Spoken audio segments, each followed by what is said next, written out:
Let's go. Let's freaking go. It is Thursday night's top 5 baits, best baits for Lake Fork, and it's tournament edition. Biggest tournament of the year starts in a hair past a freckle. I don't know. It starts in the morning. Good luck, first and foremost. Good luck to everybody fishing that tournament. As you guys get in here and join the live stream, do me a favor, hit that thumbs up if you don't mind, if you enjoy these. Or just hit it because you're a cool guy and you want to be nice to your boy. I appreciate it. And also drop me a comment. Let me know who I'm working with tonight. It'd be nice to say hi to every single one of y'all. Man, it's time. It's time for you guys to go out and catch a bunch of checks in the sea of the outdoors. We're going to talk about, hopefully, the baits that will get you guys paid for the next 3 days. Man, we got some folks jumping in tonight. Let's see what's going on. We got Big John, Ray Lowe, Cash X1, Mark King, Zach Wazita, Bass Raider, Blake Horton, Ronnie Green, and so many more that I haven't caught up to yet. Let's see. Jeff Bonner, Jerry Dean Jr., what's up, big dog? Cesar Sotelo, Brian Howe, Derek Peterson, Andrew Alphabet, what's up, big dog? The Passengers are in the house. Mika Lunt, nice, nice, nice. Hey, thank all y'all so much for joining us tonight. Like I said, keep dropping those comments. Keep hitting those thumbs up for me. It sure would be appreciated. Bass Fishing Mafia's in here. David Thomas is in here. That is awesome. So, brief talk about conditions. Should get a little bit of cooler weather over the weekend. I don't think that's going to do anything but take these fish that are kind of in that stalemate transition mode, make them bite a little better. We actually caught some fish grouped up a little bit today. They weren't just on the bank. This is the first time that in a while that I haven't caught fish just kind of spread out on the bank. These fish were a little bit off the bank. They were in 4 to 5 to 6 foot of water. They were on brush on the edge of a creek channel. So it was the first time that I saw a sign of some fish actually starting to regather or get gathered in a significant way. We caught the majority of our fish. We went out and filmed today. You guys will get to see this on Monday. We caught the majority of our fish in one spot. Yeah. We never, we don't go out there and catch 20 or 30 when we're filming usually. We actually only fished for 3 hours. Again, kind of like last week with Cody Mays, we only fished for 3 hours. Today we only fished for 3 hours, got the filming done, caught 8 or 9 really, and had some bigs. Like, that was the deal. We had a group of them, and we had some bigs today. So, some of these fish are starting to gather a little bit. They're starting to some of them are pulling back out in front of these grass flats on the depth changes, the shallower channel breaks and edges. You don't just have to go cruising down the bank looking for one fish here, one fish there, which is what we've been doing over the last couple weeks. So that's a very good sign. It's a very good sign, and with this cooler weather, it may gather them up and just take the ones that are gathered and fire them up and make them bite a little better. I'm hoping you guys are going to have a great deal of success and a great fishing weekend out there at Lake Fork. I love it when she shows up and shows out. And it probably won't be the best big bass tournament we've ever had bite-wise, but I bet there's some really nice fish caught in this tournament, and pretty much everybody that fishes should be able to catch some fish. They should be able to have some fun out there getting their line stretched, as they say. So, that being said, let's jump off into the baits. And just know, the best one I'm saving for last. You guys got to hang with me. We're going to save the best for last. So, let's talk about baits. Chatterbait is still in play a little bit. It's not nearly as effective this week as it was last week. But the Beehite Delight is still the best color. We did catch just a couple the last couple days. Earlier in the week, we couldn't hardly get bit on the chatterbait. We did get a few bites on the last couple days. It's still in play, but it's not as good as it was last week. That's for sure. Now, that being said, that water cooling off a little bit, hey, that chatterbait, especially early in the morning, that chatterbait could be back in play real quick in a hurry. You know what I'm saying? Another bait, especially for you guys that are wanting to target the unders this weekend, a bait that's going to get you, once you know you're for sure you're around fish, a bait that's going to get you as many bites as anything is going to be the wacky worm. I've been throwing the watermelon candy, 6 cents, divine shaky head worm, wacky rigging it, half nail weight in the head. This is getting more bites than anything else numbers wise when you get around the fish that are shallow. The shallow fish now. If you guys are wanting to target those unders, that's a great bait. that chatterbait's a great bait for unders. This next bait I'm going to show you is going to primarily catch slot fish, but the possibility of it catching an over absolutely does exist. So if you want to just sign up for the tournament, maybe not get as many bites, but get your string stretched real good when you do get bit, and hey, maybe you'll get lucky and catch one over 24 inches, shad pattern movement 80X is a great option. It's not getting very many bites, but every time I get a bite on this bait, it is absolutely a bigger fish than what we're catching on average right now. So movement 80X, hard thumping, wide wobbling, really good deflection qualities on this crankbait. Comes through a lot of cover really well. Fun bait to fish, a fun bait. And the fish that are biting this, not only are they bigger, they are totally knocking slack in your line when they're hitting this crankbait right now. I mean, it is a shocking bite when you get it on this movement 80X right now. So another great bait to fish. A little different though. You're probably not going to cash an under chat. I mean, you might get lucky and catch the right 2-pounder that's mean as all get out on that thing, but most likely you're not going to catch unders on that. You're going to have to get lucky enough to get that big long over. Another moving bait, and I didn't grab it out of the boat, but just small lipless crankbaits. 1/4 ounce lipless crankbait. If it's sunny out, I'm throwing a gold chrome color. If it's not sunny out, I'm throwing like a shad pattern like you saw on the movement 80X, just like a whitish shad, sexy shad type of color.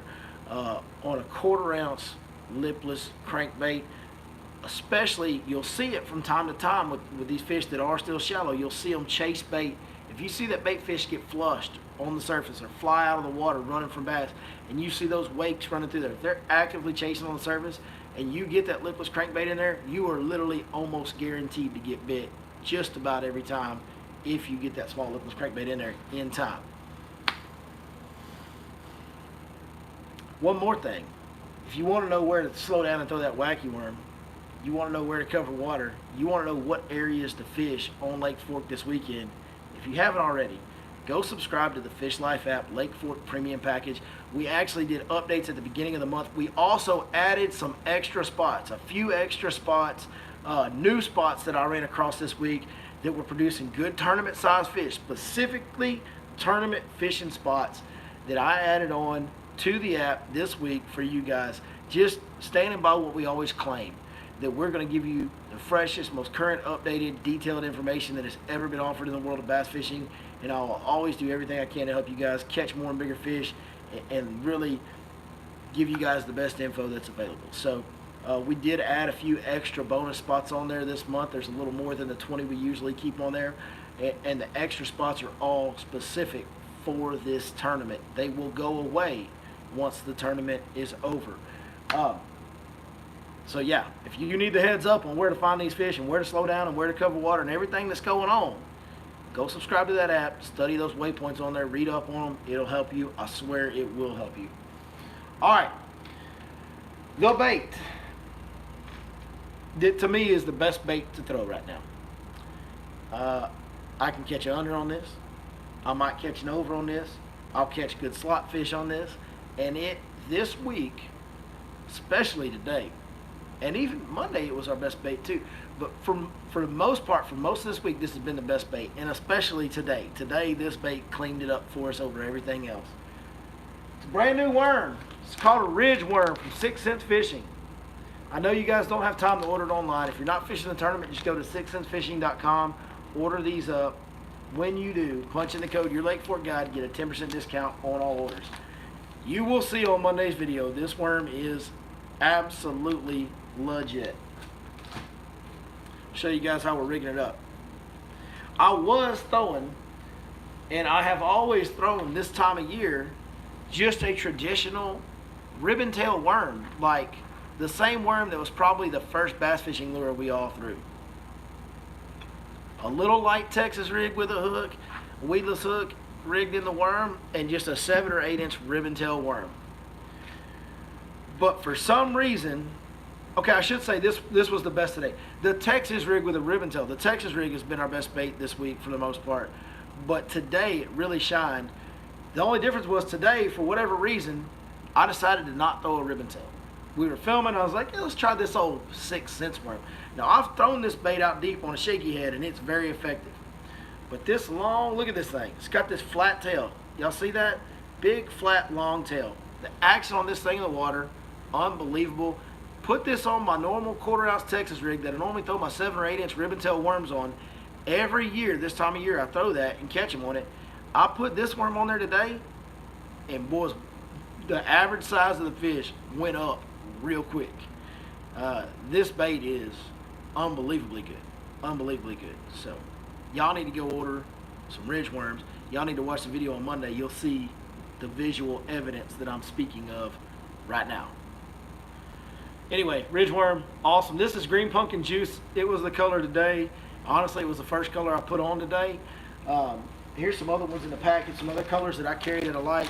Green pumpkin magic, right? Green pumpkin burst is what they call it. Green pumpkin burst, really good color. Plum apple, great color. Let y'all get a little closer look at that. I can't see around that big old jump thing. That's plum apple. It's an awesome color. And then plum fleck. It's like a darker purple with a blue flake in it. It's almost like the traditional blue fleck color. It's called plum fleck. It's pretty much like blue fleck. It's basically the same. A little bit lighter, a little bit more translucent than the traditional blue fleck, but really close. That's our baits. Texas rig, ribbon. Forget Texas rig ribbon tails. Get that old ridge worm with that Texas rig reaper tail, eel tail, whatever you want to call this thing. Real wide this way, real thin this way. That's a bad, bad dude right there, I'm telling y'all. All right, hopefully y'all been asking me some questions. We've reached that time, my favorite part of the live stream, where I'm going to answer as many questions as I possibly can. Kip Carroll's in the house. What's up, big dog? Z-Dub says, watching B-Law give all my secret baits away. Z-Dub, how can they be your secret baits when I'm the one that told you about them? They're my baits. Love you, big dog. Cody Mays in the house. Bryant White, gonna try and book something. Bryant White, book trip, man. Let's go again. I think we've gone before, Bryant.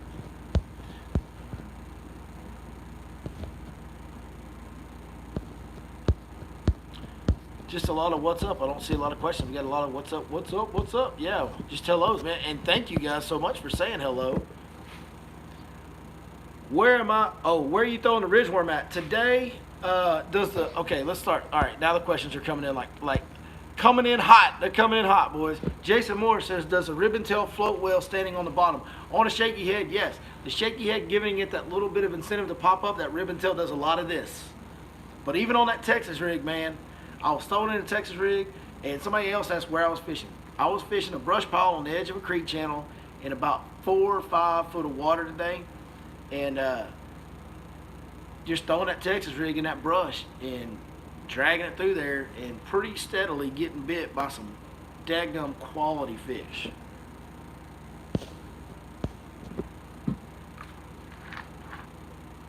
And it doesn't have to be necessarily 4 or 5 foot of water.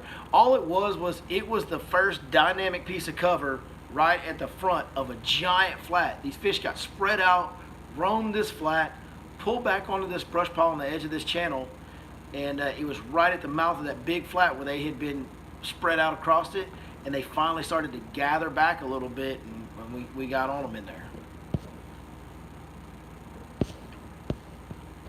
Where am I fishing this weekend? So I've actually got my kids' first soccer game Saturday morning, so I will not be fishing.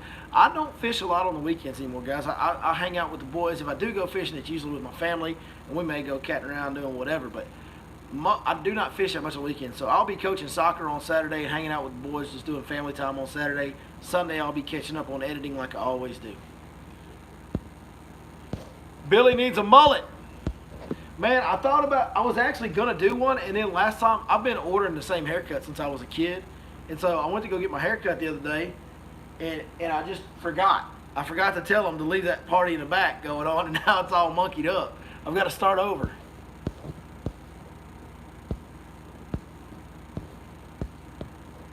Am I pegging the Texas rig? If I start fishing it a little bit deeper, I will. I've been fishing most of the week. I've been fishing the Texas rig in really shallow water around kind of sparse, scattered grass and timber. So when I'm around sparser cover, I don't peg it. If I can get away with not pegging it, if I'm not going to get hung up too much, I'd rather not peg it. I feel like you get more bites when it's not pegged. That's just my opinion. But if I'm fishing heavy enough cover where the hanging up is a problem, when that weight gets away from the worm, it gets hung up a lot if you're in thick stuff. I had an issue in that brush pile today, but I was already rigged up on pegs, so I wasn't going to retie because, to be honest with you, I'm kind of lazy. I should have had it pegged in that brush today, though. The guy I was fishing with had it pegged, and he had a lot easier time getting in and out of that brush. But I got more bites. I feel like unpegged, light Texas rigs, unpegged gets more bites in my opinion. And that's a 1/4 ounce Texas rig I'm throwing, by the way.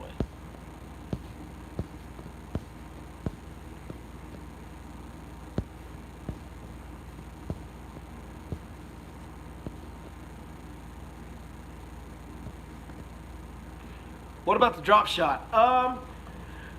The drop shot, I'm sure, is still pretty effective. I'm sure there's going to be a lot of guys cash checks on the drop shot this week.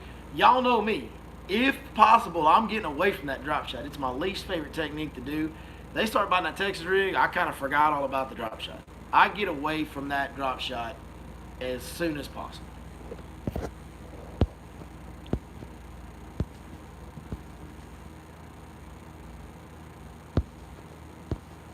What's up, James Clifton? Appreciate you stopping by, saying hi.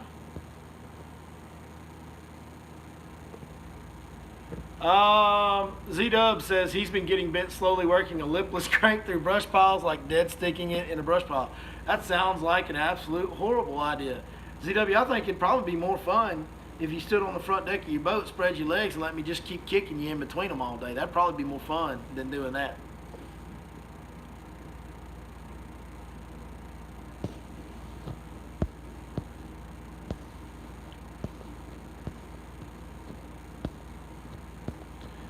Do I know anything about pet mullets? Oh, like mullet, like the saltwater bait fish? I don't know anything about them, not at all. I know they jump out of the water a lot, and I know they use them for bait in saltwater. That's the extent of my knowledge about mullets. Not hairdos, but like the fish. Have you used the new finesse jackhammer chatterbait? I sure haven't. I've heard about it. I haven't got a chance to try it yet, though.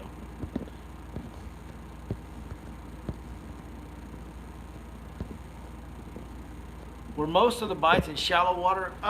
Yeah, for sure. I mean, the deepest water I've fished in weeks is about 4 or 5 foot. So, yeah, pretty shallow. And most of the bites I've gotten over the last few weeks have been dirt shallow. Today was the first day where I caught them kind of grouped up out a little bit out in front of that.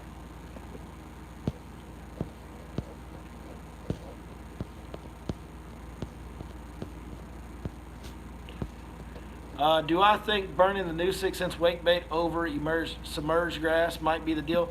I think that's a good idea if you see bait fish activity along the surface. If you see that bait getting flushed and scattered on the surface, the wake bait is not a bad idea. I have been using the smaller lipless crankbaits because the bait fish I'm seeing is smaller.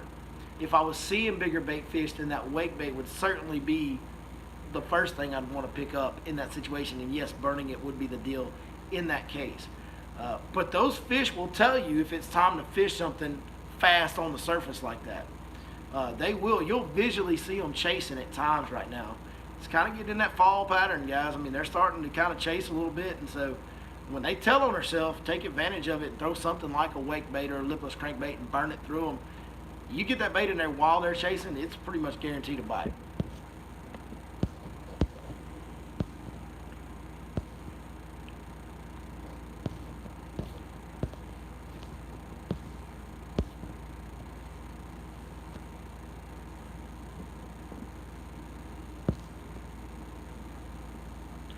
Gregory from Missouri asked, are 6-inch baits sold around Lake Fork? A little bit here and there.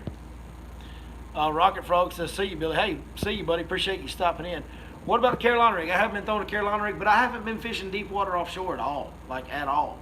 I don't think there's ever necessarily like a particularly wrong time to throw a Carolina rig, but I have not been fishing it. I've really been focused on the bait chasing fish, and then when I can't get them to bite the moving baits, I slow down with a wacky worm and a Texas rig.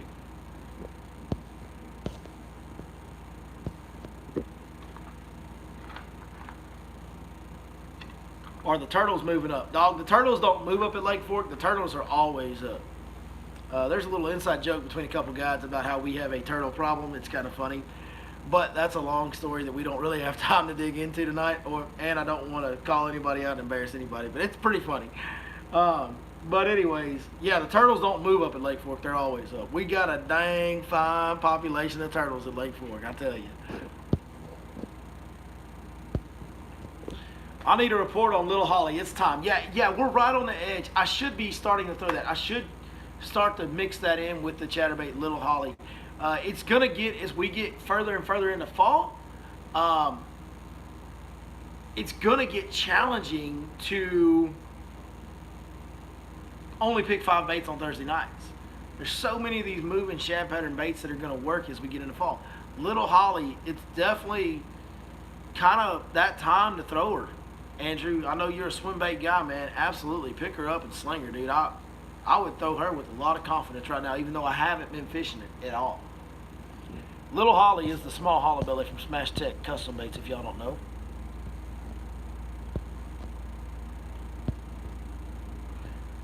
Is the east side of the lake better early in the morning? No side is really better.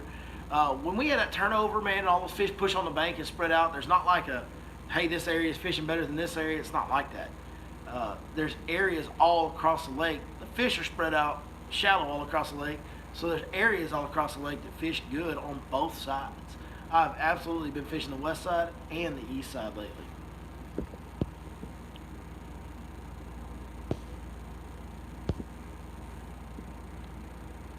Oaky crawl color in the prawn. Tim Rhodes. Tim Rhodes wants that oaky crawl color in the 6-inch prawn so bad he can't stand it, man. I will have to get in their ear about that, Tim. I told you I would, and to be honest with you, I forgot to get in their ear about it, but I need to. It's a good color, no doubt. You think flashy on or beast or no? How do you decide when to go to flashy? The only time I don't want to go to a flashy swimmer on a small swim bait is when the water is real clear and the cover is sparse. If I'm fishing dense cover in clear water, or if I'm fishing stained water, regardless of the amount of cover, I like the flashy swimmer on the 5-inch and smaller swim baits. I just do. Now, I don't throw that flashy swimmer too often on the big baits. But for Little Holly, yeah, I would be rigging her up on a 5-aught older flashy swimmer right now.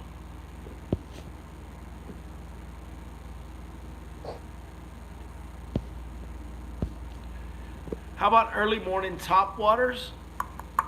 Yeah, there's a little bit of a top water bite. It's a little hit or miss at times. Right now, it's not just steady all the time.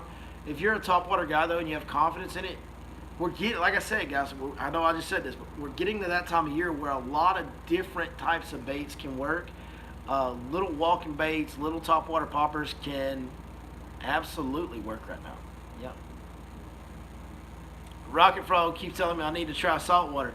Dog, I appreciate you. It's not that I haven't tried saltwater, man. I've done everything in the outdoors growing up, but I'm obsessed with this bass fishing deal, dude. It's always like, no matter what I did in the outdoors, whether I was going deer hunting, bird hunting, hog hunting, catfish, crappie fish, saltwater, I just would always rather be bass fishing. And now I'm grown, and I get to do what I want, and I've somehow managed to be lucky enough to find a way to make a living bass fishing, so I'm going bass fishing, like, every day. And when I'm on vacation, I go bass fishing. It's just my deal, man. I just can't get enough of it ever.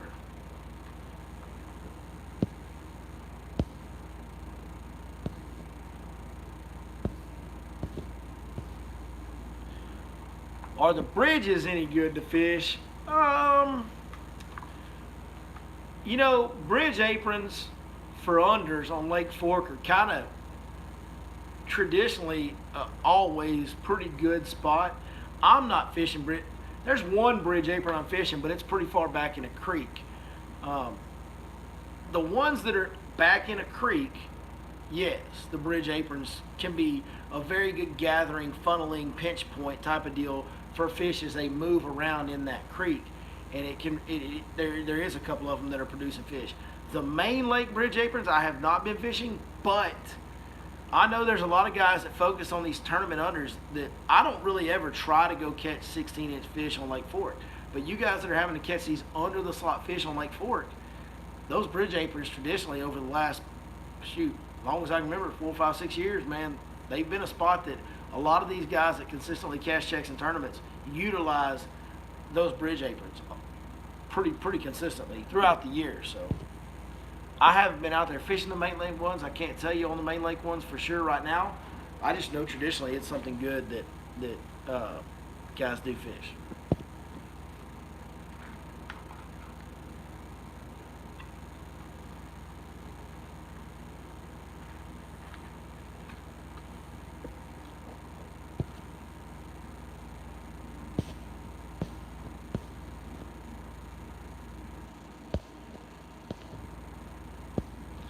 Yeah, somebody asked about, can you talk about boat ramps, which are best versus which are always congested?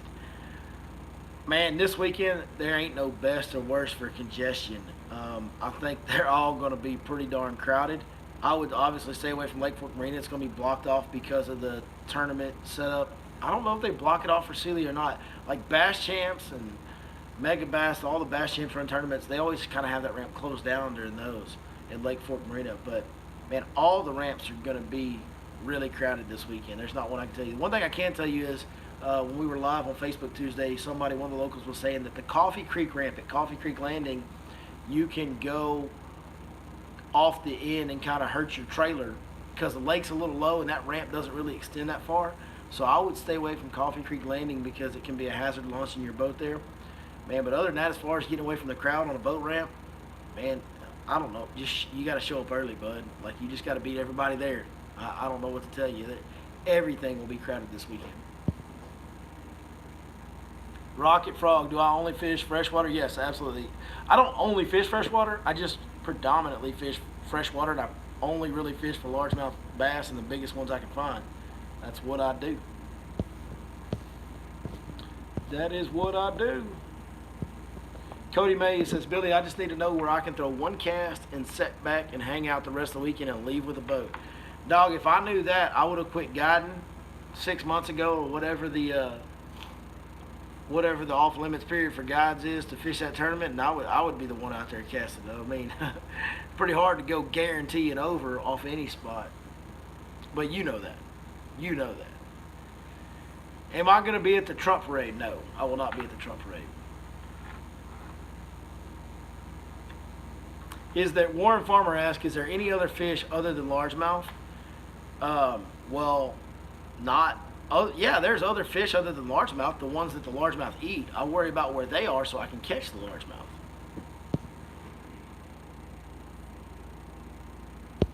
ZW, you're out of control.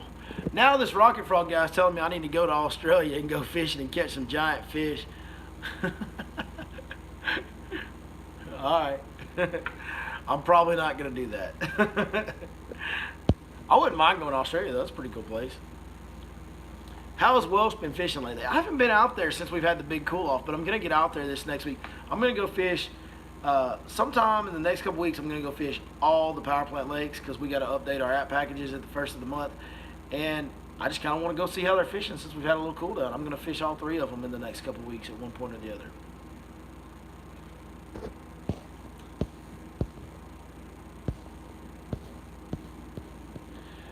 The Trump parade. Listen, I appreciate the Trump parade. I am 100% conservative, small government-minded guy. I wouldn't say that I'm Republican, but I am very conservative.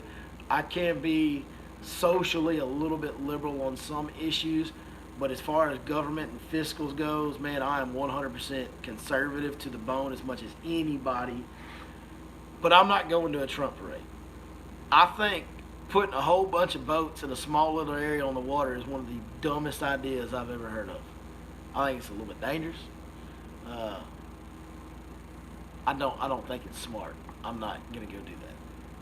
I appreciate the meaning and the passion behind it, but I don't want to put my baby, my beautiful baby, in a big crowd of boats ever.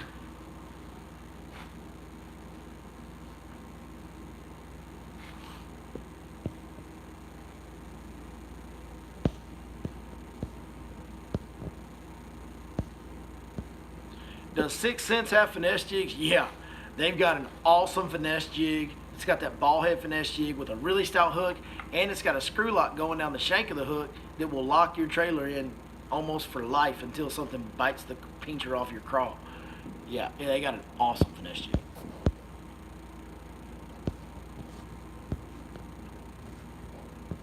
Seabach, what's up, big dog?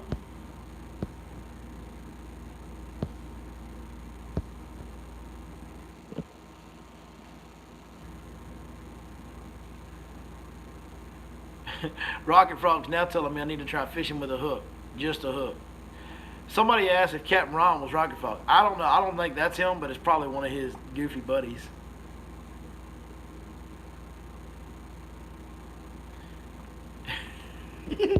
You could go to Biden's parade, one rowboat and one life preserver. Yeah, I imagine around these parts where I live, if I went to the Biden parade, I wouldn't have to worry about the whole crowd issue, would I? Don't think you'll see me at that one either, boys. Don't think you'll see me at that one either. All right, guys, man. Hey, y'all did an awesome night. Thanks for all the questions. Y'all kept the comments flowing. I appreciate it so much, as always. Man, I really had a good day today. Had fun. Fished with a buddy. Went out and filmed a video that you guys will see Monday. And we had a good day. You know, we caught some really good, probably one of the better days for big fish that I've had in a while. And I had a moment where I sat down and just thought about, you know, here we are, post turnover. We had like rainstorms popping up around us. We had sunny weather. That, like, conditions were changing. We were still able to piece it together and catch some really good fish in just a short amount of time. And I'm so grateful to live the life that I live, where I get to go do things like that whenever I want. Pretty much most days, that's what I'm doing. And if I'm not doing that, running with my boys, coaching soccer. We got the big soccer game first of the season come Saturday. We didn't get to play this spring. We're all excited about that, man. I could not be more grateful for where I am in life, and I absolutely would not be able to be in that spot if it wasn't for all of you that watch the content that we produce across all platforms, and those of you that book guide trips and subscribe to the app, and just everything y'all do, man. Sincerely, from the bottom of my heart, thank y'all so very much. Best of luck to everybody fishing the tournament this weekend, and we will see you next time right here on your Lake Fork Guide.